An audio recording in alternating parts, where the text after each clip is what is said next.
अभी हमारे सामने OCA JP का ये क्वेश्चन दिया गया है जहाँ पर आपको ब्लैंक में करेक्ट ऑप्शन फिल करना है। तो यहाँ पर आपको थ्रो और थ्रोज के बारे में जो डिफरेंस है उसे क्लियरली पता होना चाहिए।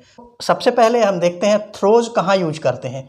थ्रोज जो है वो यूज करते हैं मेथड सिग्नेचर के साथ में, मतलब जहां आप मेथड डिक्लेयर कर रहे हैं आप थ्रोज वहां पर यूज करते हैं। और थ्रोज यूज करके मतलब हम मेथड यहां पर डिक्लेयर कर रहे हैं, राइट। पब्लिक वॉइड मेथड का नाम है m और यहां यूज कर रहे हैं तो यहां पर हम थ्रोज यूज करते हैं।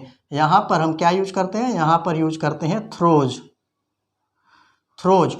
यूज करते हैं। अब थ्रोज के साथ क्या क्या हम थ्रो कर सकते हैं, थ्रोज के साथ में हम चेक्ड और अनचेक्ड एक्सेप्शन दोनों थ्रो कर सकते हैं। अब आपको कमेंट में ये बताना है कि चेक्ड और अनचेक्ड एक्सेप्शन के एग्जांपल्स क्या हैं। यहाँ पर मैं आपको सिर्फ ये बता रहा हूँ, थ्रोज अगर आप यूज करते हैं मेथड सिग्नेचर के साथ में तो उसके साथ में आप अनचेक्ड एक्सेप्शन हो या चेक्ड एक्सेप्शन हो बोथ थ्रो कर सकते हैं।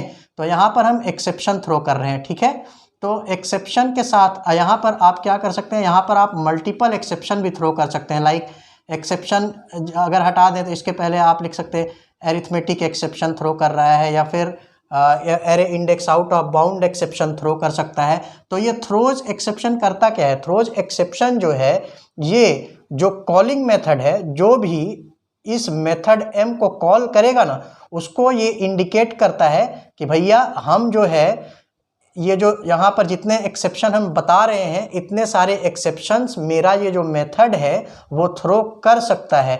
तो आप उसको हैंडल करने के लिए रेडी रहिएगा। मतलब आप अपने मेथड को इस तरह से लिखिएगा कि वो ये सारे एक्सेप्शंस को हैंडल कर सके, क्योंकि मेरा जो कोड है वो ये सारे एक्सेप्शंस थ्रो कर सकता है। तो आप रेडी रहिए, ठीक है। तो थ्रोज एक्सेप्शन और ये जो थ्रो करता है, थ्रोज जो यूज करता है, थ्रोज से हम क्लास एक्सेप्शन क्लास थ्रो करते हैं, ठीक है। तो ये तीन चीज हो गया, तीन चार चीज जो मैंने बताया थ्रोज के बारे में।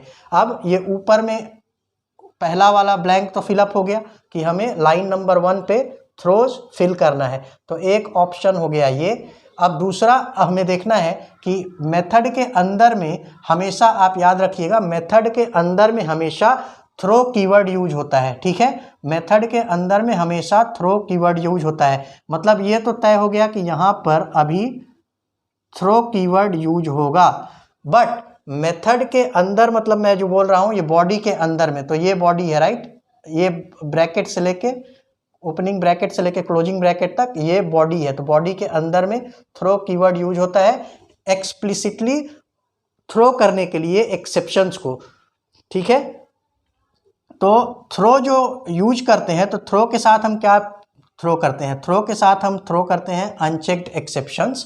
और वो जो थ्रो करते हैं यहाँ पर हम क्या थ्रो करते हैं, थ्रोज के साथ में हम क्लास एक्सेप्शन क्लास थ्रो करते हैं। बट यहाँ पर हम एक्सेप्शन क्लास नहीं थ्रो करते, यहाँ पर हम थ्रो करते हैं इंस्टेंस, राइट। देखिए ये जो है कंस्ट्रक्टर बना हुआ है, तो थ्रो न्यू एक्सेप्शन यदि हम करते हैं दैट मीन्स ये क्या थ्रो कर रहा है, this is throwing instance not class itself, right. तो ये एक डिफरेंस है, यहाँ पर हम क्लास थ्रो करते हैं, यहाँ पर हम उस एक्सेप्शन का इंस्टेंस थ्रो करते हैं। तो थ्रो कीवर्ड यूज करते हैं जब, तो उसके साथ न्यू और जो एक्सेप्शन है उसको अलॉन्ग विथ कंस्ट्रक्टर डिफाइन करते हैं। तो इसीलिए यहाँ पर थ्रो न्यू होगा। तो थ्रो न्यू जो है ऑप्शन सी में है, तो ये ऑप्शन ए एंड सी जो है वो करेक्ट आंसर होगा इस पर्टिकुलर क्वेश्चन के लिए। बट अभी आपके लिए ओपन क्वेश्चन जो मैंने बोला था वो आपको कमेंट में बताना है कि चेक्ड और अनचेक्ड एक्सेप्शन का एग्जाम्पल क्या है, राइट। जिससे आपको और क्लियर होगा कि थ्रोज जो है वो क्या क्या थ्रो कर सकता है और थ्रो जो है वो क्या क्या थ्रो कर सकता है, राइट। सो होप आपको समझ में आया। यदि आपको ये वीडियो अच्छा लगा, इन्फॉर्मेटिव लगा और आप इस तरह के और भी वीडियोस चाहते हैं इन फ्यूचर, तो प्लीज़ हमारे चैनल को सब्सक्राइब कीजिए सो दैट हमको मोटिवेशन मिले और हम इस तरह के और भी वीडियोस आपके लिए इन फ्यूचर बनाते रहें। धन्यवाद।